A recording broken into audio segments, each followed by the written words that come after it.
So we talked about how to simplify radicals, and now we're talking about how to multiply and divide radicals, which is going to be very similar. It's important to note there's some ways that you need to write them.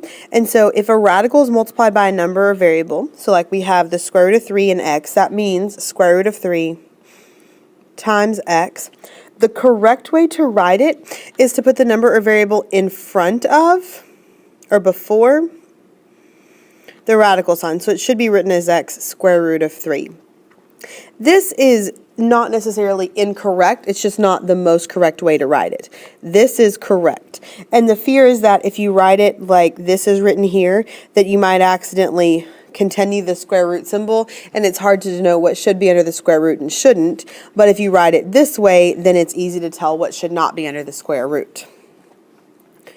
So you're supposed to use the properties to simplify these radicals. Well, recall that whenever you have the square root of x squared, the square root and square cancel each other out, and we're just left with x. And that is true for any value of x, whether it's negative or positive, that's always going to be the case. For any non-negative value of x, then we can say that the square root of b squared is equal to b. So that means the square root of x plus 1 squared is just x plus 1. Again, my square root and my square cancel each other out. When I'm multiplying, as we did before, the square root of a times the square root of b, we can combine that into one square root. So we have x, the square root of x times the square root of 2x. Well, I can write that as the square root of, and I'm going to put it together, x times 2x, which is the square root of 2x squared. And remember, if I have a squared in there, the square root and the square cancel each other out.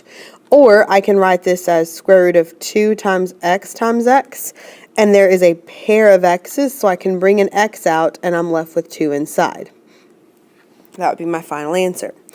And if I have two fractions, I can multiply, or I'm dividing, or a fraction, I can combine it into one square root symbol. So I'm left with a square root of x divided by x plus 1. Now notice I have this for x is greater than or equal to negative 1.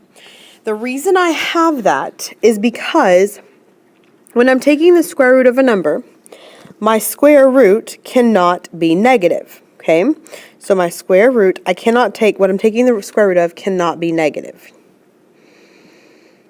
Mathematically, that means that x plus 1 in this case has to be greater than or equal to 0.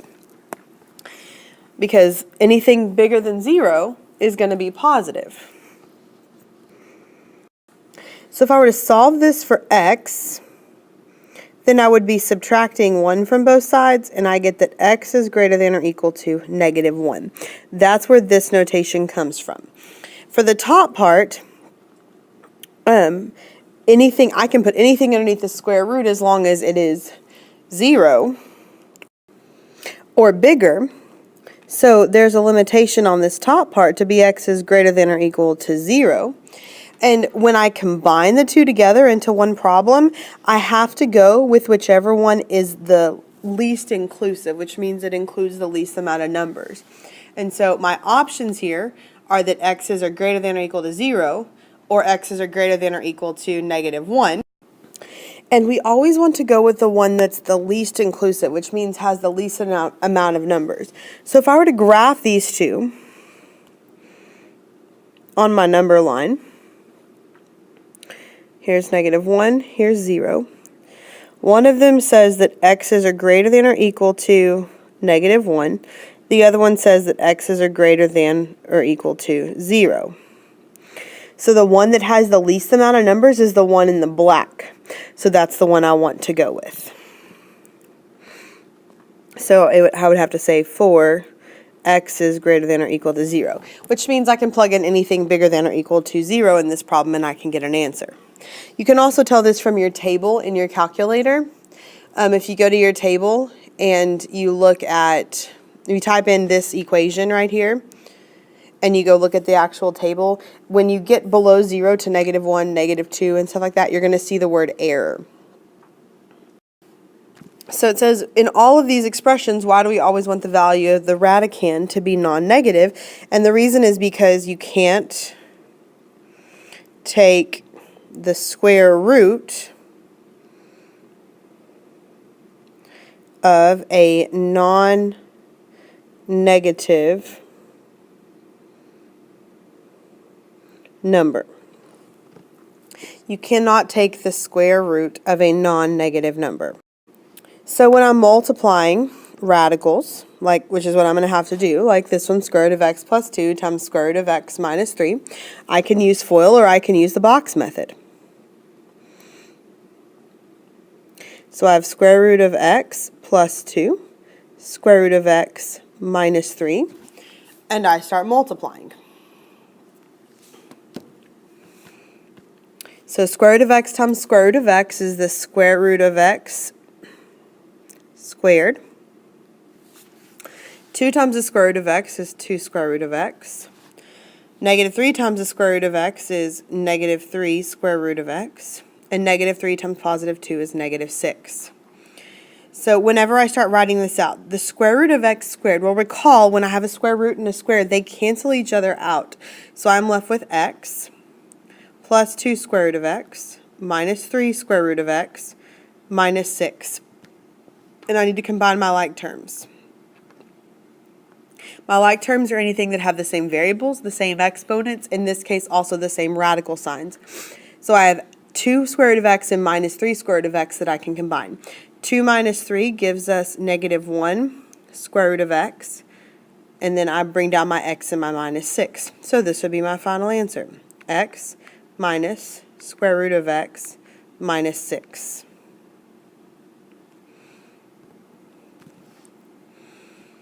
For dividing, just like before, I'm going to combine these into 1. So I have 12x cubed over 3x. And I can see what I can do. 12 divided by 3 is 4. X cubed over x, I'm going to subtract and I'm left with x squared. So I have the square root of 4x squared. Well, I know I can take the square root of 4 and that's 2. And x squared is really x times x, so there's a pair of those, so I can take that out. And I'm left with nothing underneath the square root, so I end up with 2x as my answer. Now, going back to this idea of the domain being what my x's can and can't be. So number 1 says, for what values of x is x plus 3 defined? Remember that what's underneath here always has to be greater than or equal to 0. So we're going to solve. We're going to set x plus 3 greater than or equal to 0. I'm going to subtract 3 from both sides. So for this one, x's have to be greater than or equal to negative 3.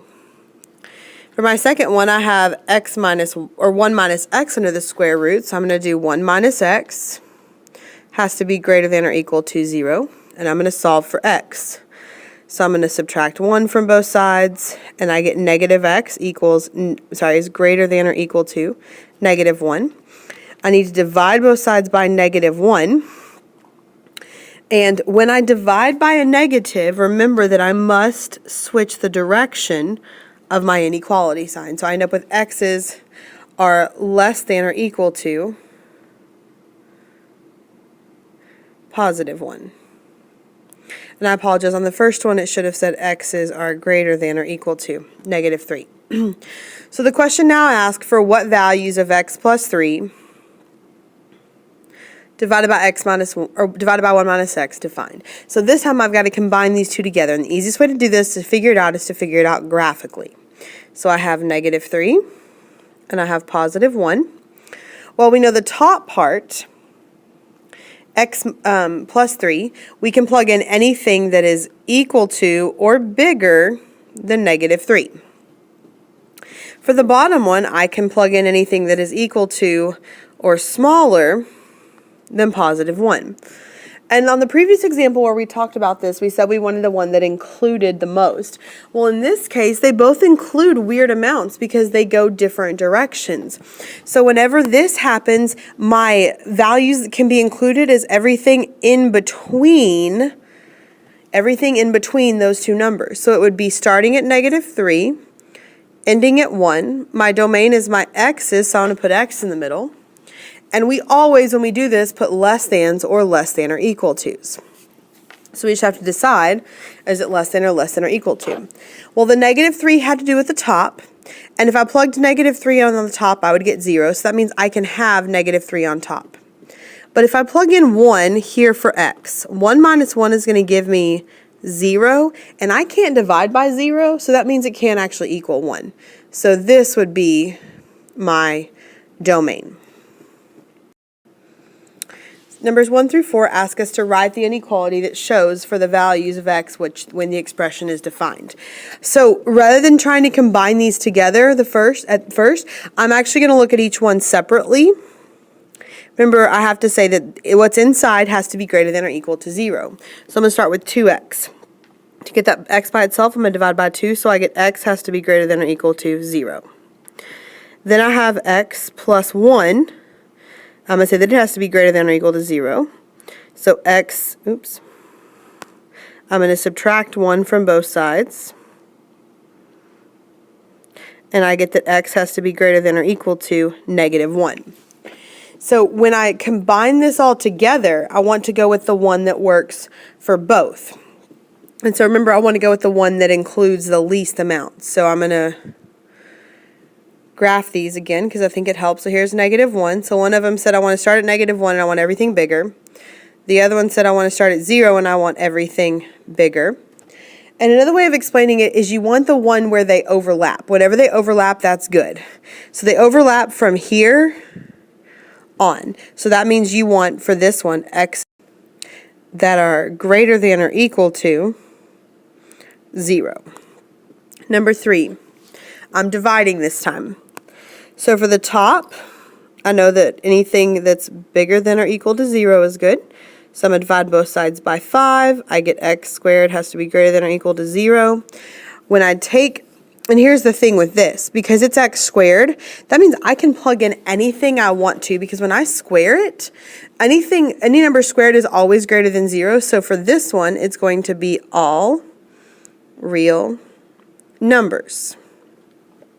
My other one's going to be a little different. I have 2x. Because it's in the denominator, it just can only be greater than 0. So you may want to write that down. The denominator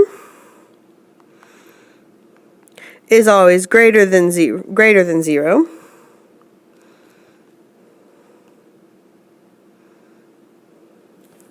The numerator is always greater than or equal to 0. And if you have x squared, it's always all real numbers.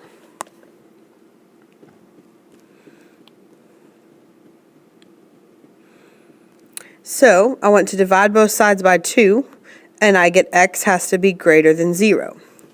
So if I were to graph this, for the first one, it says all real numbers, which means everything along the entire x and y, along the entire number line. For x is greater than 0, that means I want to start at 0 and I want everything to the right. So again, I'm looking for where they overlap, which is here. So x greater than 0 has to be my domain. Number 5, I'm supposed to simplify the expression as much as possible. So that means I'm going to be combining these together. So I have 18x times 2x squared. 18 times 2 is 36, x cubed. So I'm thinking about 36. Well, I can take the square root of that, and it is 6.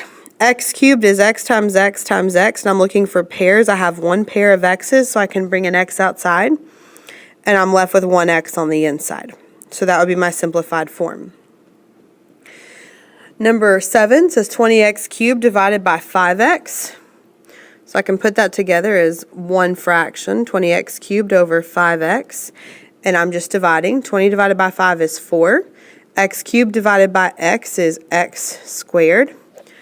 Well, I know the square root of 4 is really 2, and x squared is x times x. There's a pair of x's, so I can bring x out. And there's nothing left on the inside. Number 9, I have the square root of 10 over x times the square root of x squared over 90. So I can combine that together as 10x squared over 90x. And I can reduce 10 and 90. They're both divisible by 10. So I get 1 over 9. And then x squared over x leaves me with 1x on top. So I'm just trying to figure out, can I take the square root of anything? Well, the square root of 9 is 3, so I can go ahead and bring that out. But notice it's on the bottom here, so when I bring it out, it must still be on the bottom. I can't take the square root of x, so I just leave it alone. I could also write this as square root of x divided by 3. It would be the same thing.